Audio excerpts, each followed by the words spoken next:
qu'est-ce que tu aurais fait à ma place? Donc voici une ordo que j'ai reçue il y a quelques jours à la pharmacie. La patiente me dit qu'elle est là uniquement pour le vaccin, donc le pneumo 23.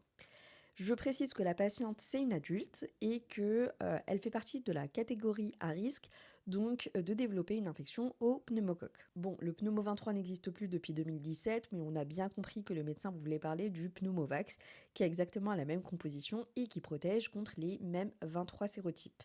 Évidemment, je pose des questions à la patiente concernant son statut vaccinal. Elle m'explique qu'en 2017, elle a fait une injection contre le Prévenir 13, donc ça c'est bien documenté sur son carnet de vaccination. Par contre, il n'y a pas de trace de la deuxième injection, mais elle est persuadée de l'avoir fait.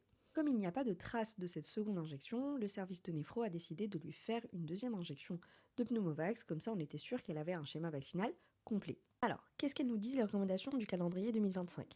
Si une personne a reçu une seule injection de Prévenir 13 ou une seule injection de pneumovax, il faut attendre au minimum un délai de 1 an, suite à quoi on peut faire le vaccin Prévenir 20. Si la personne a eu un schéma vaccinal complet, c'est-à-dire Prévenir 13 plus pneumovax, à ce moment-là, il va falloir attendre un délai de 5 ans avant de faire le Prévenir 20. Donc pour les adultes, le seul vaccin qui est recommandé, c'est le Prévenir 20.